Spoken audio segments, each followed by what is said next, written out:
Hello, everyone. Welcome. The first edition of our new show here, the Game Day One, the show. Welcome, everybody. Kevin Devaney Jr., joined by Ryan Moss, who joins me. He's the man on the, he's got the fresh coif. He looks good. Good hair day. Good way to start the on your debut show here for Game Day One. Ryan, thanks so much, man. How's everything going? Can't wait, Kev. This is, I'm a Section 1 guy through and through. Grew up in Pleasantville, live in Rybrook. Love everything about Section 1 sports and, Westchester and how much sort of passion this area has for their sports, especially as we're kind of going right into the heart of basketball season, moving into the playoffs. Yeah, fun time of year, best time of year. Coming up, obviously, in a couple weeks with the County Center. Basketball season ends on February 10th is the final day of games for boys and girls basketball. And the seating meeting's on the 11th. We know who the seats are going to be, though, obviously, if you follow on KDJblog.com. And if you're wondering what Game Day 1 is, hopefully you subscribe to the newsletter. You got a little insight into what that's going to be. That's kind of like phase 1. These shows are sort of like phase 2. There's more to come. And there'll be a whole brand new spanking website, which we're sweating out here down to the bitter end. But it's a good time, Ryan. You're excited, I know. Yeah, look, all we're trying to do here is bring more attention and, bring more shine to all of the incredible athletes, the teams, the communities that we have in this area. So, hopefully everybody's getting excited about what's going to come. I think it's going to be a big change for sports coverage in the area. Absolutely. Let's get into it. Let's get into boys basketball, Section 1. The Class AAA, the first ever. Well, it's not really the first ever. There was a Class AAA like decades ago, but then they went back and now they had 5 classes. Now they expanded to 6 classes. But this is the new Class AAA, which is the largest schools in Section 1. And we'll take a quick little look here at where things stand at this point of the year with the standings. Where am I going here? I'm trying to get this out. There we go. The standings are here in Class AAA. We're looking at this. Obviously, Mamaroneck, White Plains, New Rochelle, all the teams you sort of would be expecting in the top 4, top 5 are there. You have your Arlington, some Dutchess County teams, 6, 7. Ossining at 7. Let's get into it, man. Let's just talk about some of these teams. What jumps out to you, or what are we talking about here to start the show? Yeah, I mean, look, Kev, you're the pro. You live this stuff day in, day out. I kind of, want to bring my perspective as more of a, Section 1 fan. I'm a dad in the area. I follow things casually, but outside of my local school, I don't know Class AAA, in and out the way that you do. So, kind of want to try to get your perspective with these videos, going into the playoffs. Cool. Yeah, absolutely. I got to tell you. So the question I get all asked right now is, especially when it comes to Class AAA, who's the team? Who's the team to beat? Who's the best team? And really the answer kind of changes by the day for me. I've seen everybody play now at this point, whether it's on local live or I've seen them live at the so a lot of teams live in their own gyms. I saw teams at the county center. If you're asking me today who I think it is, I think it's got to be White Plains. I think when you look at all the pieces that White Plains have, the thing that makes them most talented is their depth. I mean, they have so many different players that can beat you. And this game in particular was something that really stood out. This is the game against Scarsdale in the slam dunk, where it seemed like by quarter somebody different was hurting the Scarsdale team. The Scarsdale team that came in with a lot of hype, a lot of expectation going into this game. And then, White Plains, I think the tiebreaker for this is the fact that they've got maybe the best player in Section 1, Logan McCormick, number 4, who you saw in those highlights.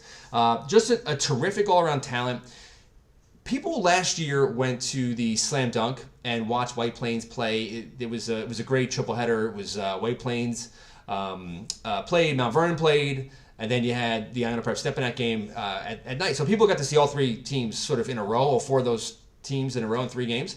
And Logan McCormick sort of stole the show for White Plains that day. And he sort of has been on the radar ever since. And, when all things are equal, because right now I think things are pretty equal in Class AAA, give me the team with the best guy. And Logan McCormick, I think, right now is the best guy. Yeah, it seems like that in the few games that I've seen in Class AAA. And it seems to be sort of a theme across Section 1 in general this year, where there aren't a ton of those, huge stars, where it's a lot of teams that have, a couple of really good scorers, and then it's more the whole, team atmosphere around it and the defense that they're playing. So, who would you say kind of outside of White Plains, having the star in McCormick might be that top challenger maybe from like a team perspective and how they play? When we were sort of going through this and saying, like, we're going to do our team to beat, it really came down to White Plains, and it came down to two other teams, Mamaroneck and New Rochelle. We'll start with Mamaroneck because they're a little bit ahead of schedule. And this is a very talented Mamaroneck team, which right now, as you saw, they stand atop the standings. They just beat Mount Vernon. They have a win over New Rochelle, which was undefeated going into that game. They have a win. They had not played White Plains. They beat Scarsdale. They have a very, very good resume. We saw them at the county center knocking off Yorktown in their matchup. And listen, this is a team with Will Plunkett, a sophomore. Right there, you have Cosmo Hardinson, another. He's a senior on this team. They are just so extremely talented, top to bottom, shooters, good depth, and a program that you feel is just ready to win, right? I mean, Mamaroneck has been stuck in that league with Mount Vernon. They were in a league with At one point, it was Mount Vernon. It's always been Mount Vernon, New Rochelle, Scarsdale. At one point, it was White Plains was in there as well. And they were starting seasons basically saying, we're going to go 0-8 in our two matchups against these four teams. And they always kind of hung their own, hung with those big programs, but was never able to get over the top. Made it to the Final Four right before in 2019-2020. Got upset by a number 19 Ramapo team, which I think that still kind of like bites at the program because they really wanted to go and play Mount Vernon for a championship. They came back the following season with another really talented team, but it was the COVID year, so they had really kind of just like a condensed 10-game season. They beat Mount Vernon a couple times that year, lost in the playoffs. This is their time to make a serious run, and Plunkett and Hardinson give them that. Yeah, it really seems like it's, you have those traditional powers in Section 1 like Mount Vernon, New Rochelle, White Plains, these big city schools. At Mamaroneck, you see them sort of growing and, you don't think of them necessarily with that group. But it seems like this might be a really good opportunity this year to kind of, put them in that top tier finally. It is. And they're there now. They're number one. And I think in a lot of ways they're feeling a lot of pressure being that number one team. They're not going to play White Plains, so it's really going to come down to bonus points. Mamaroneck obviously has another game with Mount Vernon left and another game with Scarsdale. So their schedule's tough. But 3 Section 1 games left and an opportunity to be a number one seed, which when you're the number one seed, and we'll talk about this more in other classes where there's real home court advantages. You don't have to go to Rockland, where their only loss of the year was at North Rockland, and it was, long bus ride on an afternoon, didn't play very well. So you get to be in your home gym and then get to go, a couple miles away, go to the county center and play for the Final Four. It'd be pretty special for Mamaroneck. Yeah. Obviously the team we're sort of just neglecting was the team that was undefeated a few weeks ago, which was New Rochelle, which is a team. I went there and watched them take on Scarsdale, and I was impressed. We hear so much about Malik Gaspar, who's their power forward right there. Kaz Mirza, an outside shooter, big threat, all over the floor for them. Good size, a really tough matchup across the board for New Rochelle, but they have a lot of good players. I mean, they really, their backcourt is talented. They're very good defensively, and obviously they won a section championship with the Joe Clark and Khalil Edney team, beat Mount Vernon on that miracle shot. I think this is not as talented a team, but this is as good of a basketball team, plays together, pieces fit. Krabby Young, the head coach, I think he's really molded this group. I think this is really one of the best teams that they've had in his time there, and obviously he's a team that went to a state championship, so he's had talent over the years. Yeah, no, for sure. And I mean, I know you mentioned it, North Rockland a little bit before, and I think that sometimes those Rockland teams get a little bit lost in the shuffle, and it's, they're playing a schedule that's a little bit different from everybody else in, Westchester and, folks staying on that side of the river a little bit more often. So in the playoffs, I feel like sometimes those teams can come on and, give people a run for their money because they're not quite as familiar with them, or they kind of play a little style that they're not quite as, familiar with. Yeah, this North Rockland team reminds me a lot of last year's North Rockland team, which won the section championship because no one really talked about them.